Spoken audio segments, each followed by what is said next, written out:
I'm an American.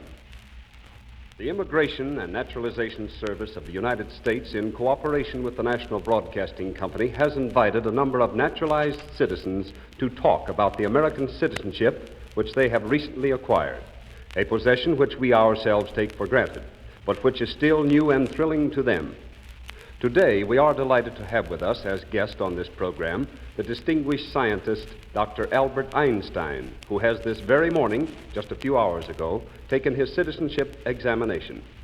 Certainly, there could be no better time for Dr. Einstein to discuss with Mr. Marshall Dimmock, the Second Assistant Secretary of the Department of Labor, some of the reasons for his appreciation of American citizenship.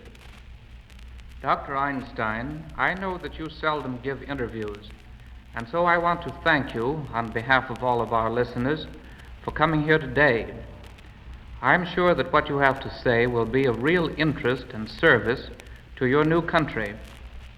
It is clear to me that it was a self-evident duty to accept this invitation, though I must tell you that I do not think words alone will solve humanity's present problems.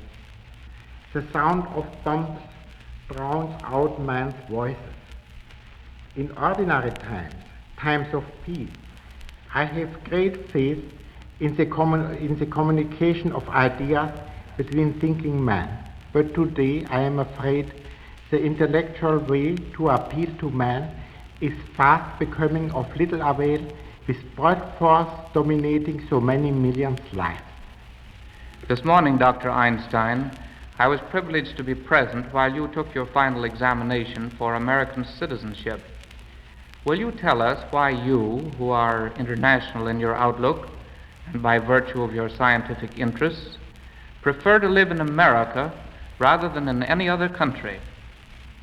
7 years ago, Mr. Dimmock, when asked for the reason why I have given up my position in Germany, I made this statement: as long as I have any choice, I will only stay in a country where political liberty, toleration, and equality of all citizens before the law is the rule. Political liberty implies liberty to express one's political opinion orally and in writing, and a tolerant respect for any and every individual opinion. That is real American doctrine. But tell me, do you feel that America still fulfills the requirements you mention as a place in which to live? Yes, Mr. Dimmock. Making allowance for human imperfections, I do feel that in America the most valuable thing in life is possible: the development of the individual and his creative powers.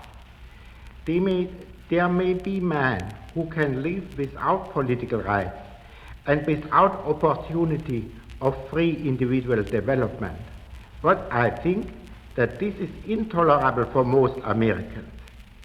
Here, for generations, men have never been under the humiliating necessity of unquestioning obedience. Here, human dignity has been developed to such a point that it would be impossible for people to endure life under a system in which the individual is only a slave of the state and has no voice in his government and no decision on his own way of life. I agree with you, Dr. Einstein. We simply will not be driven about like sheep. We are independent. We are self-reliant. We do not know what it means to be deferential to class or position. Fortunately for us, obey is a little heard word, and cooperate is a common one.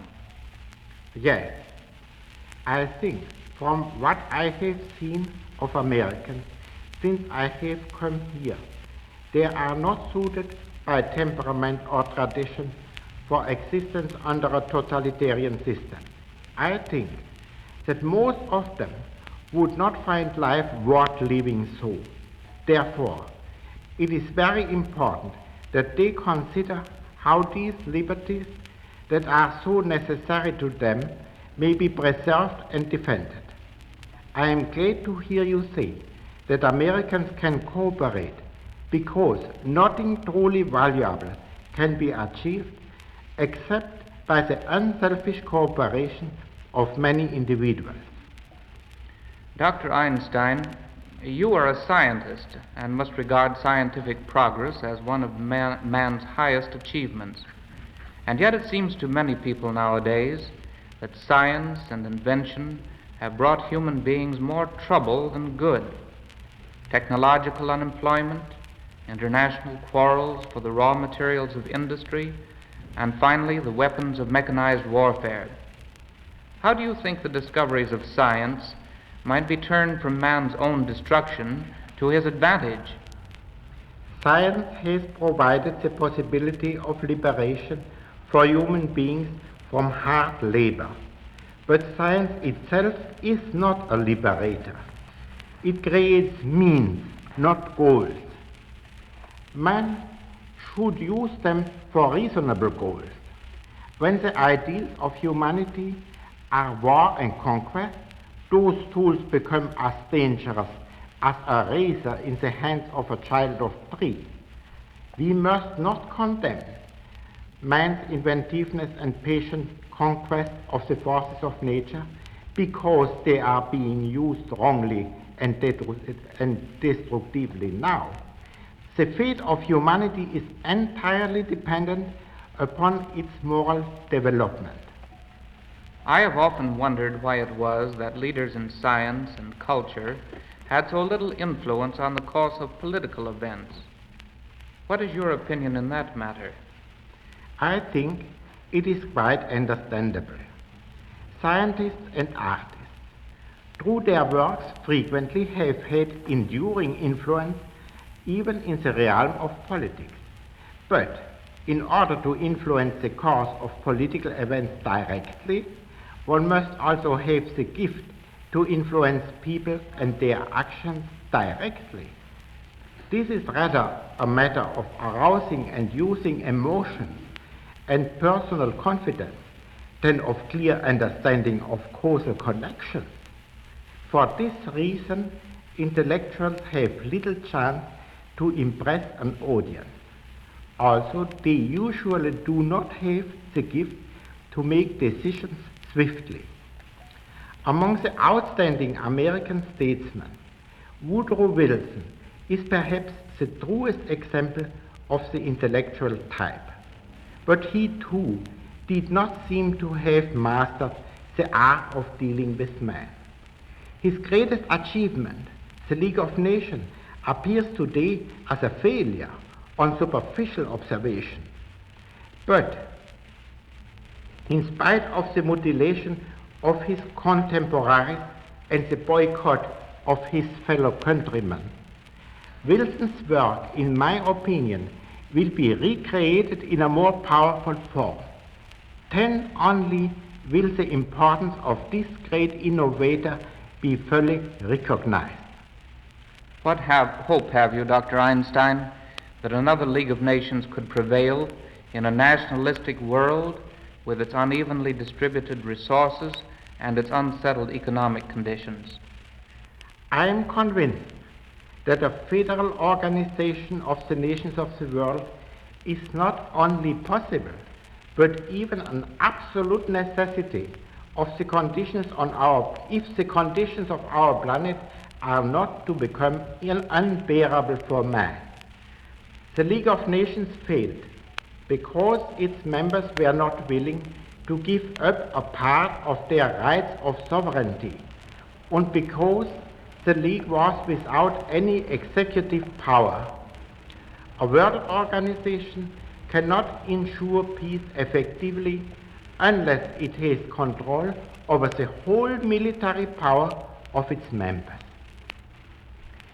Exaggerated nationalism is an artificially created emotional state resulting from the necessity to be prepared for war. This exaggerated nationalism would quickly disappear with the elimination of the war danger. I do not believe that the unequal geographical distribution of raw materials must necessarily lead to wars.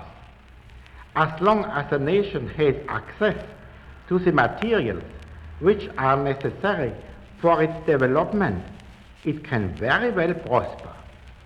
This is clearly shown by nations such as Switzerland, Finland, Denmark and Norway, which belonged to the most prosperous countries of Europe before the war. One of the most important functions of such an international organization would be to secure unhampered distribution of the raw materials and free access to markets. The solution of the internal economical and social problems could be left largely to the individual states. I cannot help but wonder if this statement is not a bit too optimistic. Can one strive towards an international order founded on justice, while on the other side of the Atlantic brute force is strangling one democratic nation after the other? I am far from being optimistic. What I have told you is not a prophecy, but a statement of what must be done to prevent life on this earth from becoming unbearable. Everybody will agree that we are now farther removed from this goal than seemed to be the case 10 years ago. This setback could have been avoided if the democracies had then shown the same solidarity and readiness for sacrifice they have shown now in this hour of grave emergency. Will to sacrifice, solidarity and wise foresight, however, are most effective before the hour of dire necessity has arrived. May our America be spared such an hour through the resolute action of her citizens and statesmen. You have great faith in your chosen country, Dr. Einstein. I hope we may be worthy of it through all our acts and decisions and attitudes during these trying times when emotions often deprive men of ability to see things clearly. I believe that most Americans act like Americans. By that I mean that they are innately just, tolerant, and reasonable. But a time of crisis tests the democratic qualities. For example, with 8 million naturalized Americans and 4 million aliens among us, we are challenged as a democracy to prove to ourselves and to the world that tolerance is not only an ideal, but a practical possession of all Americans. I believe that America will prove that democracy is not merely a form of government bound to a good constitution, but also a way of life supported by a people who have a good tradition, a tradition of moral strength. And the fate of the human race is more than ever dependent on its moral strength today. Thank you, Dr. Einstein, for your inspiring message to your chosen country. This is the 8th program in the I'm an American series brought to you by the United States Immigration and Naturalization Service and the National Broadcasting Company. This broadcast originated in Trenton, New Jersey, where Dr. Einstein this morning took an examination for his final citizenship papers. Those of you who would like to refresh your memory of this great democratic creed may obtain a copy by sending your name and address to I'm an American, the Department of Labor, Washington, D.C. Remember now, I'm an American, Washington, D.C., for your free copy of the Constitution. This is the National Broadcasting Company.